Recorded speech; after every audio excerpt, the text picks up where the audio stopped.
I tracked my mood for 30 days in a row, and this is what happened. It's kind of crazy, actually. So, let me get into it by saying that I use this app. It's called Notion, and I go on it, and I would, every day at the end of the day, I would rate my day out of 10 based off my mood. And I would also do this off how the day was in terms of my output and how much I worked. But for this video, we're talking about the mood, okay? Now, let's talk about this. It's super interesting because really, what's interesting about tracking your mood is you start to see what makes you feel good and what makes you feel down, right? And you also see how your mood fluctuates a lot. And you also see how, like, even though you might feel a certain way one day, the next day you might wake up and it didn't carry over, right? Both negative or bad, both negative or positive. So let me tell you a little story. So I remember that, for example, Wednesday, I scored myself a 4. Had a bad day in terms of my mood. It had to do with this external thing, got into this argument, this other little thing. Like, just overall, my mood was definitely not too good. And the day before, I think I had a bad night of sleep. So basically, that day, my mood itself wasn't that good. I wasn't that excited. I wasn't that energetic. I wasn't that happy. Like, I honestly wasn't, right? Another way to dictate your mood, and my mood, for example, is I think of how much of my thoughts are like positive and how much of them are negative. Like, am I getting these random negative thoughts all the time? Or am I getting positive, positive, positive, positive? That's a good way of like knowing if you're in a good mood or a bad mood, right? So I was in a bad mood that Wednesday and I put down a 4.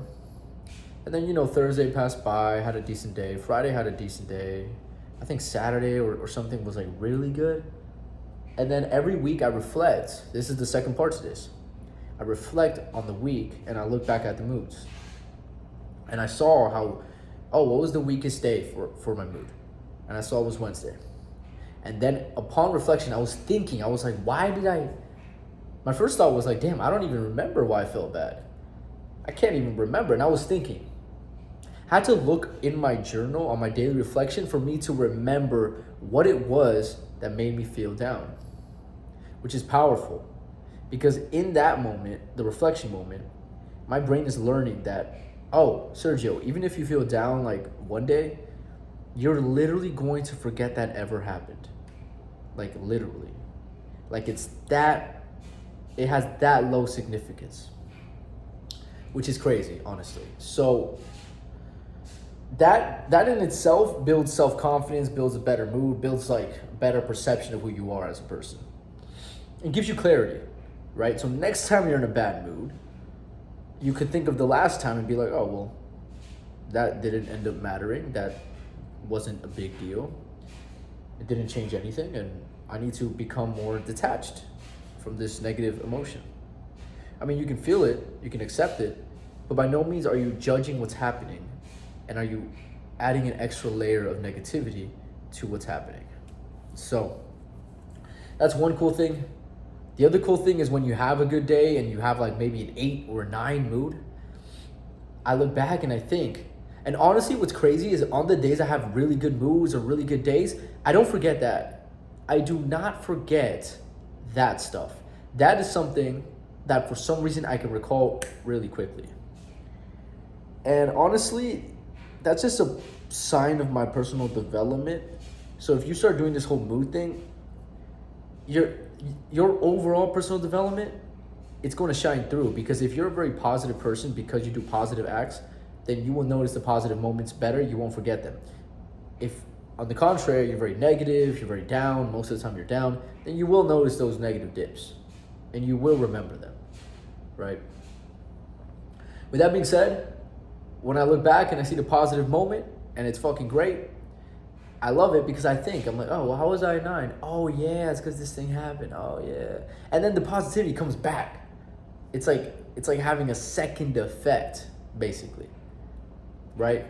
Because when you think of a negative moment from a long time ago, the negative feeling doesn't necessarily come back. You might feel it a little bit, But what you do feel is like, oh, I don't feel this anymore. It's interesting, right? Like I got over it. And that gives you confidence.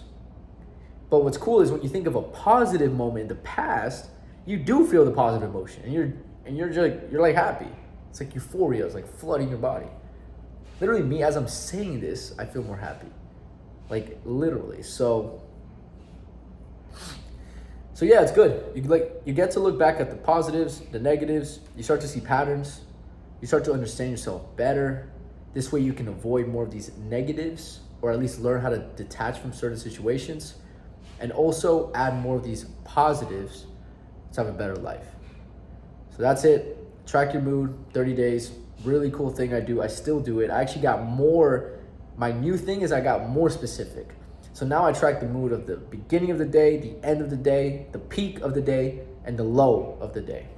And I'm just kind of looking at these numbers and writing down what happened. And I think it's just so interesting, honestly. I think this is something I'm embarking on that I feel like no one's doing. And that's what makes it very interesting to me, right?